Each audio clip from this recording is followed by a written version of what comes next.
جن کو میرے نبی نے قرآن سنو ماں باپ کے لیے، وَخْفِضْ لَهُمَا جَنَاحَ الذُّلِّ مِنَ الرَّحْمَةِ وَقُلْ رَبِّ ارْحَمْهُمَا كَمَا رَبَّيَانِي صَغِيرًا۔ ہاں، ماں باپ کے لیے اپنے پر پھیلا دو، پر بچھا دو۔ کیوں بھائی؟ انسان کے پر ہوتے ہیں یا بازو ہوتے ہیں؟ کیوں جی؟ بولو بھائی۔ باجو، تمہاری گجراتی میں بولو نا، باجو باجو ہوتے ہیں نا، پر تو نہیں ہوتے نا۔ لیکن اللہ کہہ رہا پر بچھا دو، اپنے ماں باپ کے لیے پر بچھا دو۔ پر بچھانے کا کیا مطلب؟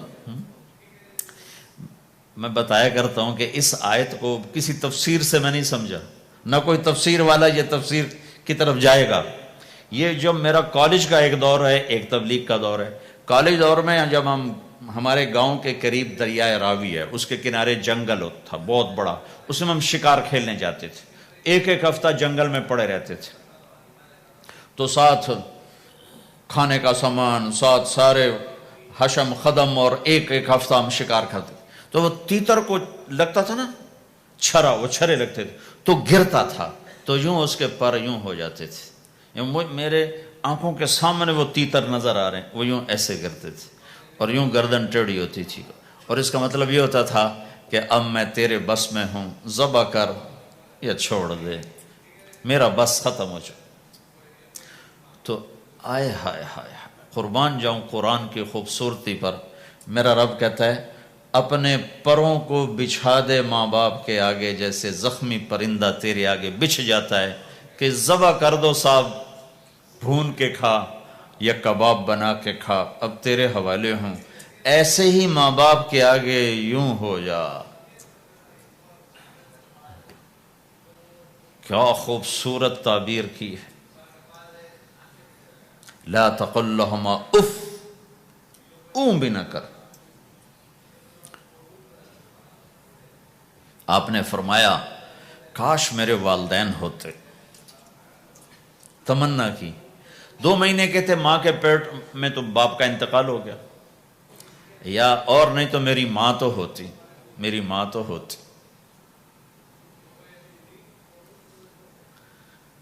اور میں عشاء کی نماز کے مصلی پہ کھڑا ہوتا اور میں سورۃ فاتحہ شروع کر چکا ہوتا، اور ادھر سے میری ماں کہتی محمد، تو میں ماں کے لیے نماز توڑ دیتا، میں کہتا لبیک یا اماں۔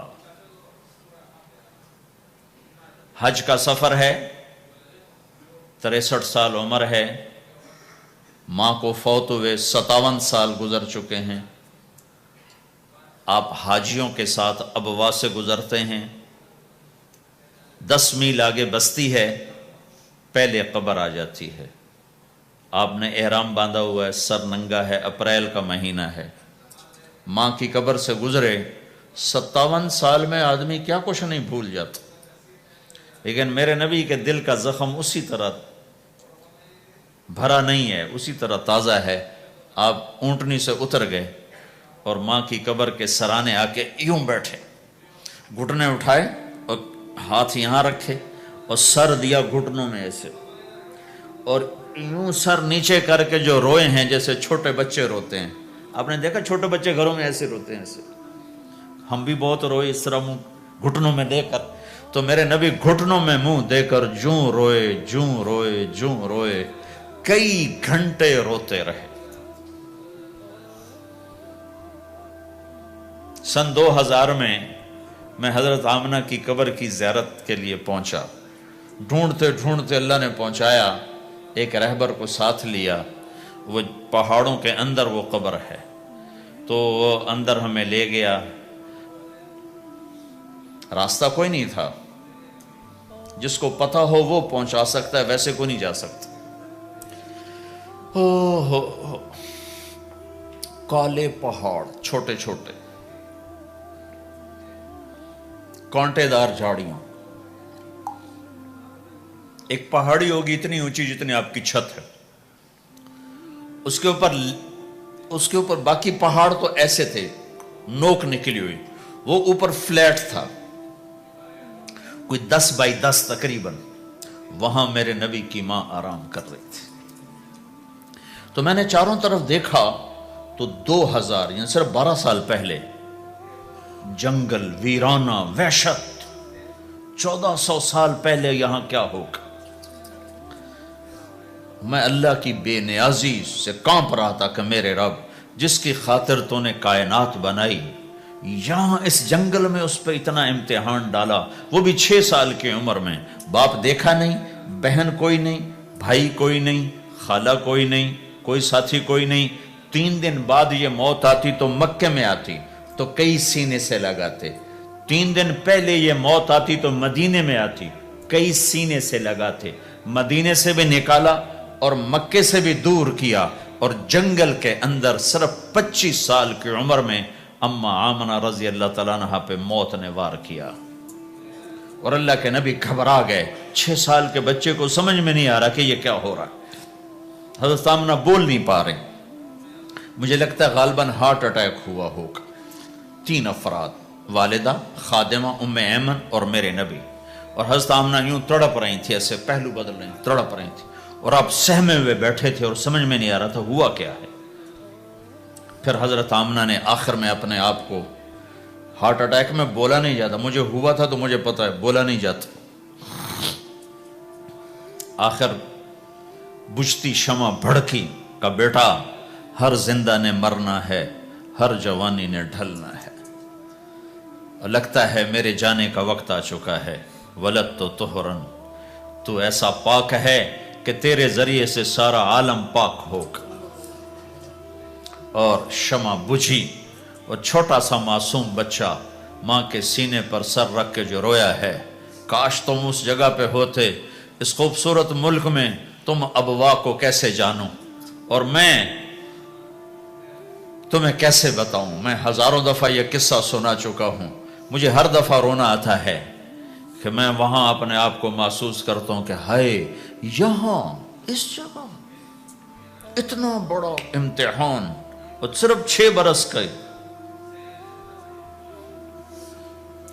کون وہاں قبر بنانے آیا؟ کوئی گزرے ہوں گے، ویسے تو کسی کے بس میں نہیں وہاں قبر بنانا۔ جب پہاڑ سے نیچے اترے تو ہمارے نبی پھر بھاگے۔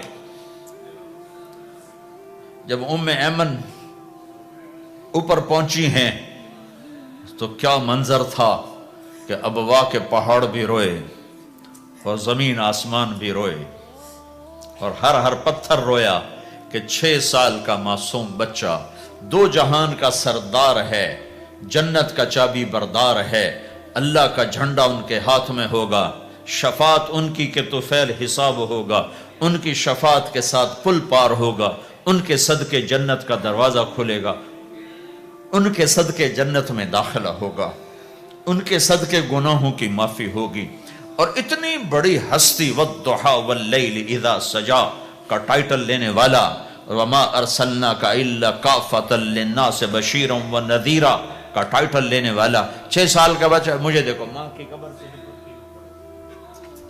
ماں کی قبر کو سینے سے لگایا ہوا تھا اور اس کے اوپر لیٹے ہوئے تھے۔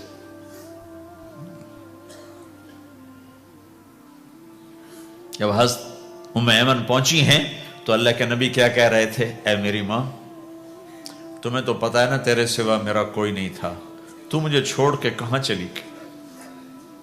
تیرے بغیر کہاں جاؤں گا؟ میرا کون ہے اب تیرے سوا؟ ام ایمن نے اٹھایا کہ مجھے چھوڑ دو، میں کہیں نہیں جاؤں گا، میں اپنی ماں کے سوا کہیں نہیں جاؤں گا۔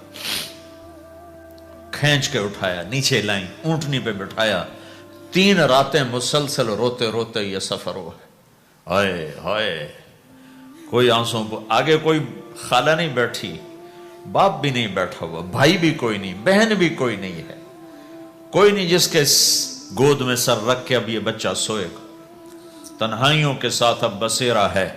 تو میرے نبی کا کھانا پینا چھوٹ گیا، کچھ نہیں کھاتے تھے، سارا دن زمزم کے پانی کے چند گھونٹ پیتے تھے اور تنہا بیٹھے رہتے تھے۔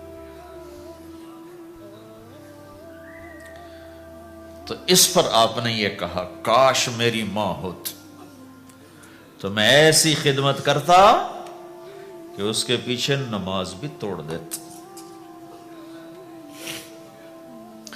ماں باپ کا ایک مقام ہے جو دین بتاتا ہے بھائی، صرف پیسہ ہی بنانا سب کچھ نہیں ہے۔ اور بھی دکھ ہیں زمانے میں محبت کے سوا، راحتیں اور بھی ہیں وصل کی راحت کے سوا۔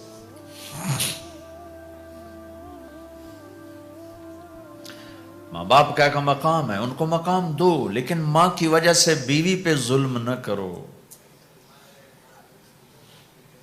بیوی کے عشق میں ماں پہ زیادتی نہ کرو۔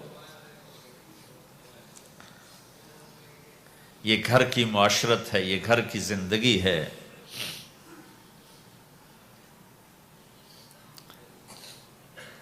حضرت نعمان بن حارثہ بن نعمان، دو صحابہ کے بارے میں آتا ہے کہ جیسی انہوں نے ماں کی خدمت کی اور کسی نے نہیں کی، ایک حضرت عثمان، ایک حارثہ بن نعمان۔ حارثہ بن نعمان کے بارے میں تو آپ نے کہا میں جنت میں گیا تو میں نے قرآن کی تلاوت سنی، تو میں نے کہا یہ کون تلاوت کر رہا ہے؟ کہا جی حارثہ۔ کہا حارثہ تو مدینے بیٹھا ہے، یہاں تلاوت کیسے؟ تمہیں سنانے کے لیے کتنا بڑا سپیکر لگا ہوا ہے، اس ساتویں آسمان پر جنت ہے۔ تو کہا فرشتوں نے کہ جی ماں کی ایسی خدمت کی ہے، جب قرآن پڑھتے ہیں اللہ ساری جنت کو سناتا ہے۔